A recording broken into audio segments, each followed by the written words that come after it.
meus amigos, olá minhas amigas, sejam todos bem-vindos aí a mais um momento Curiosidades do Evangelho. É uma proposta aí do CRESUL, visando a divulgação do EMEG, do Estudo Minucioso do Evangelho de Jesus, nas nossas casas espíritas. Meu nome é Márcio Santana, eu sou de Labras, Minas Gerais, e estou aqui representando o Centro Espírita Augusto Silva e o 20º CRE. Hoje a gente dá fechamento aí ao estudo das bem-aventuranças. A gente comentou aí sobre Mateus 5:10, a última bem-aventurança, e a gente tem os versículos 11 e 12, que são um complemento desse versículo 10. No 10 fala assim, bem-aventurados que sofrem perseguição por causa da justiça, porque deles é o reino dos céus. É o que a gente comentou aí no nosso último vídeo, falando dessa justiça divina, agindo sobre nós, e daí nós, tendo essa oportunidade de rever algo aí em nossas vidas, a gente acaba sendo um bem-aventurado.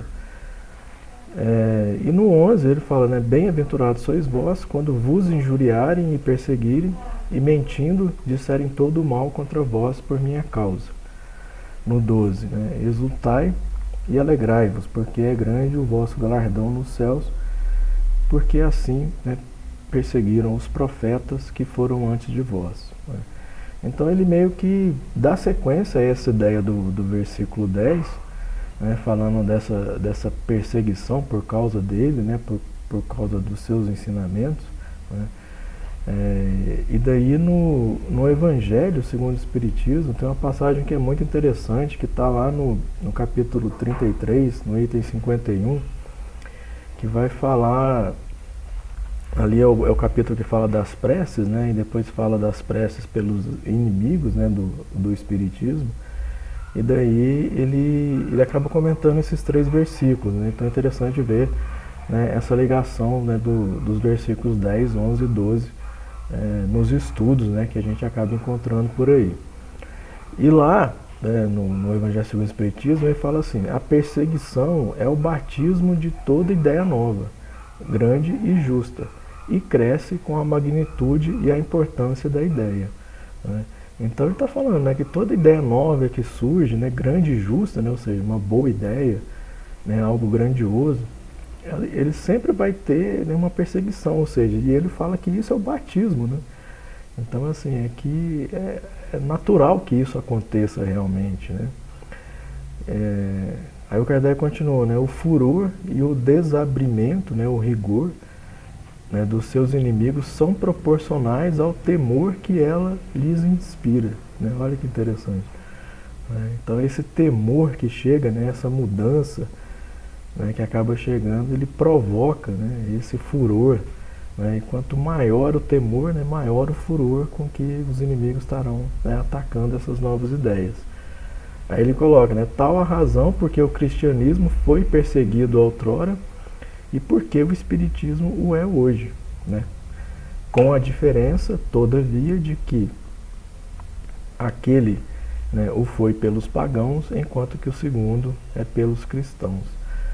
Interessante essa análise do Kardec, falando que teve aquela perseguição na época do cristianismo ali, inicial, bem no seu início, e depois ele fala do espiritismo também, que foi perseguido. Só que ele fala que o primeiro, os pagãos estavam perseguindo, e o segundo já eram aí os cristãos que estavam perseguindo essa nova ideia que estava surgindo.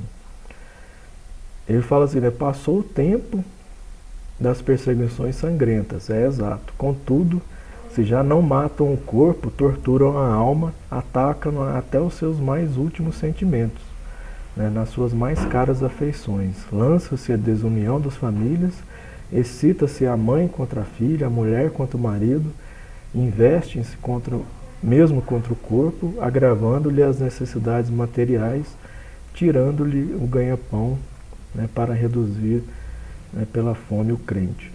Então ele fala dessa diferença, que antigamente a gente tinha lá o pessoal sendo lançado nas arenas, com os leões, fogueira, todo tipo de morte. Então era bem sangrenta a perseguição mesmo.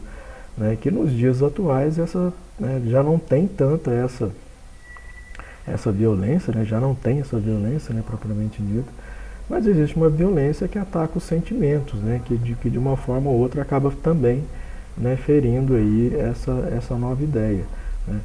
E daí, né, voltando lá nos versículos, né, é interessante a gente observar isso, né, a gente ter a fé, né, nessa nova ideia, nessa nova concepção que a gente tem, né, para a gente seguir o nosso caminho, né, porque ele está falando aqui, né, que porque é grande o vosso galardão nos céus, né, então ele está falando de uma recompensa aí futura, né, de algo que a gente vai tá colhendo depois, né. E ele ainda complementa, né, porque assim perseguiram os profetas que foram antes de vós, né, então assim falando, né, que é algo que aconteceu, né, que acontece, que vai acontecer, porque é meio que natural, né, essas novas ideias grandes e justas serem combatidas, né, e daí a gente precisa ter perseverança para poder estar seguindo o nosso caminho, né. Bom, e é isso, essa é a nossa reflexão aí para esse mês, né, as nossas ideias aí relativas a essa passagem do Evangelho, né. Desejo aí, né, um excelente final de ano a todos, né, um Feliz Natal, um Ano Novo, que a gente possa, né, ter um 2023 aí cheio de realizações, né, que consigamos realmente trilhar esse caminho aí do Divino Mestre. Muita paz a todos.